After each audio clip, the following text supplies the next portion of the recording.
adik-adik, kali ini Kak Syafira akan memberikan materi tentang kimia untuk kelas 11.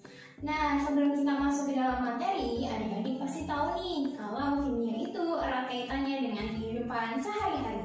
Adik-adik juga pasti tahu kan kalau rel kereta itu terbuat dari besi.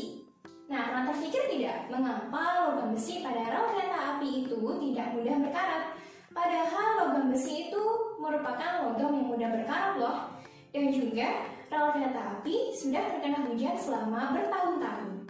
Nah, sistem yang diterapkan ini merupakan aplikasi dari elektrokimia.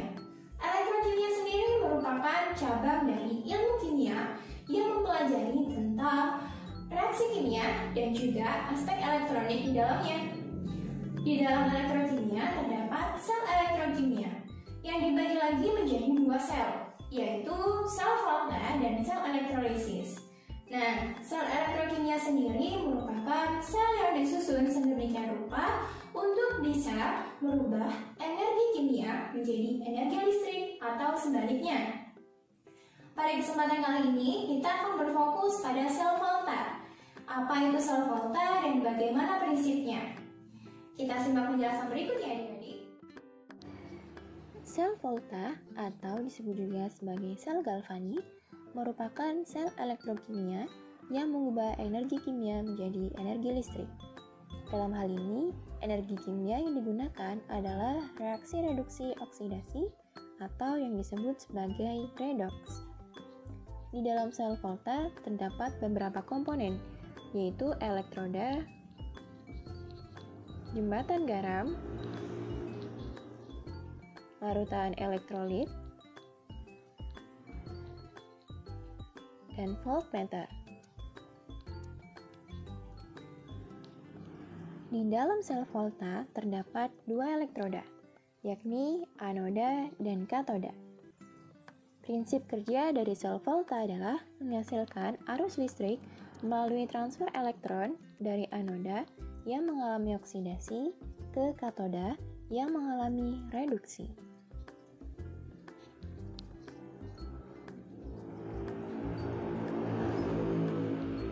Notasi sel Volta dapat disebut sebagai diagram sel Volta.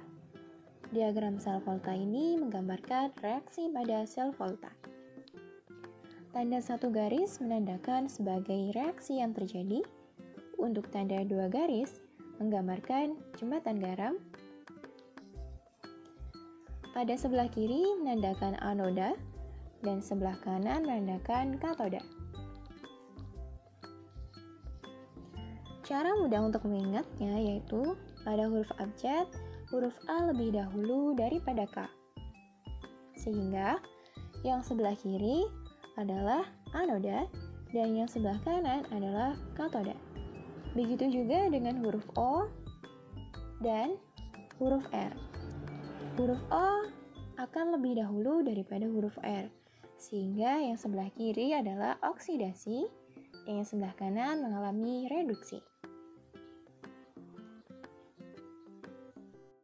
Nah, jadi bisa dipahami adik-adik bahwa sel Volta ini akan merubah energi kimia dalam hal ini adalah reaksi reduksi dan oksidasi menjadi energi listrik, di mana anoda akan mengalami oksidasi dan katoda akan mengalami reduksi, sehingga energi listrik yang dihasilkan berasal dari transfer elektron dari anoda ke katoda. Lalu, mengapa ya di anoda terjadi oksidasi dan di katoda terjadi reduksi?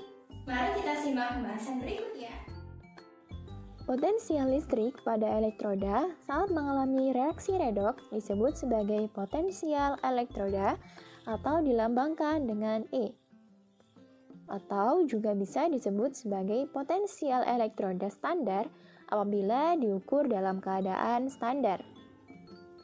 Nilai potensial dari setiap unsur yang mengalami redoks adalah sama. Hanya saja tandanya yang berbeda. Untuk yang mengalami oksidasi akan bertanda negatif, sedangkan yang mengalami reduksi akan bertanda positif. Nilai potensial elektroda ini ditunjukkan pada deret volta. Pada deret volta semakin ke kanan, maka potensial elektrodanya akan semakin positif. yang artinya akan semakin mudah mengalami reduksi. Sedangkan semakin ke kiri, potensial elektrodanya akan semakin negatif atau semakin mudah mengalami oksidasi. Nah, ada cara untuk menghafal deret volta ini, yaitu dengan menggunakan beberapa singkatan. Lilis Karlina bawa camilan nanas, munggah almari, minum air, senang-senang cari fairy cadel, cowok ningrat, sing playboy. Hah?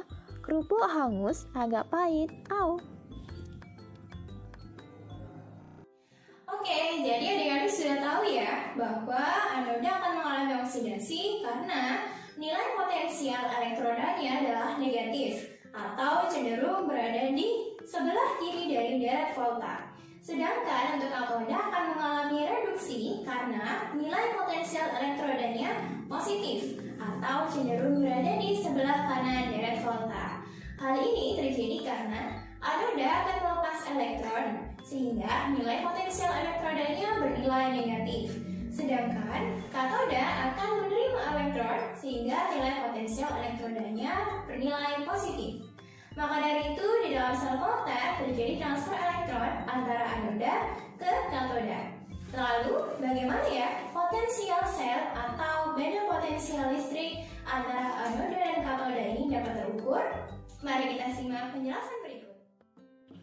Beda potensial listrik antara anoda dan katoda pada sel volta dalam keadaan standar akibat adanya transfer elektron dapat disebut sebagai potensial sel standar atau E0 standar.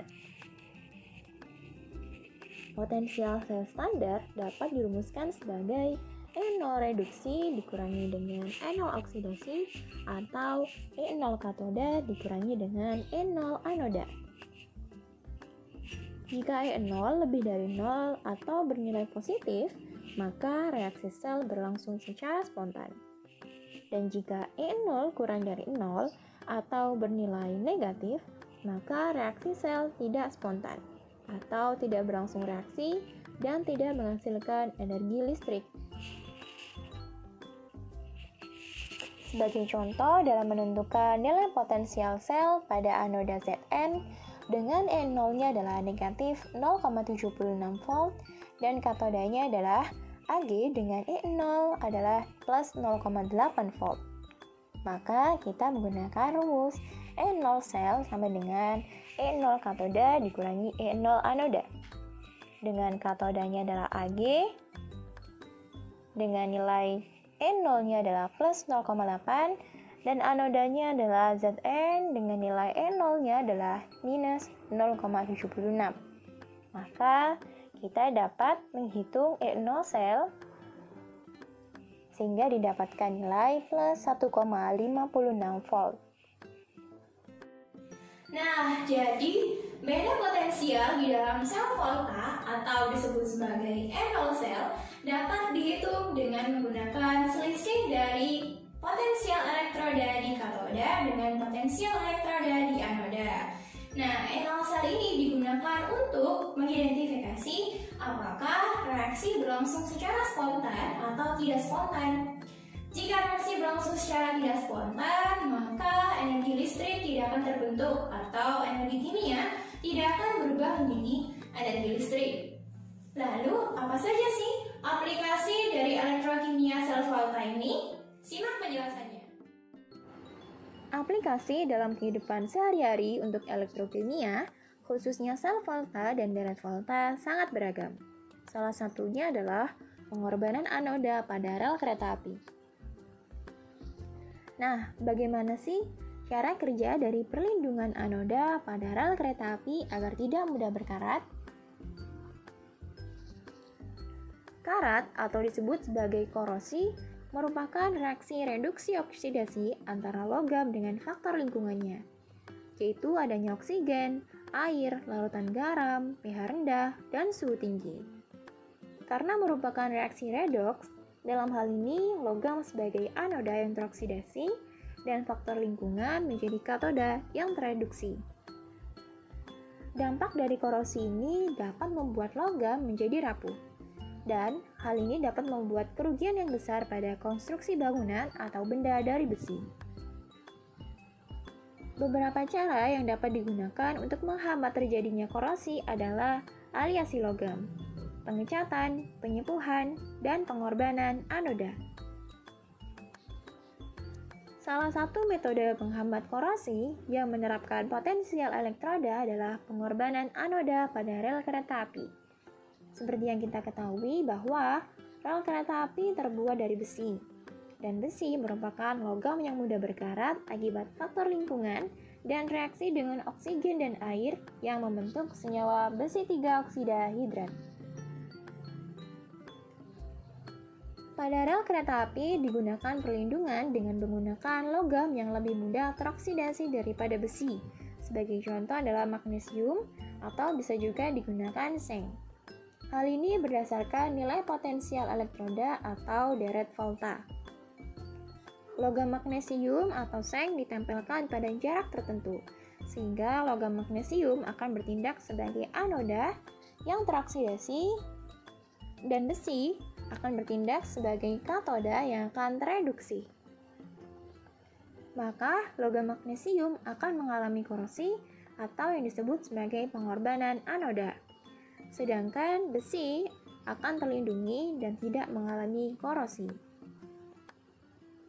Karena logam yang menjadi korban mengalami korosi, maka perlu diganti dalam jangka waktu tertentu agar besi dapat terus terlindungi. Nah, adik-adik, sekarang kalian sudah tahu ya, mengapa logam besi pada rel kereta api tidak mudah berkarat atau mengalami oksidasi.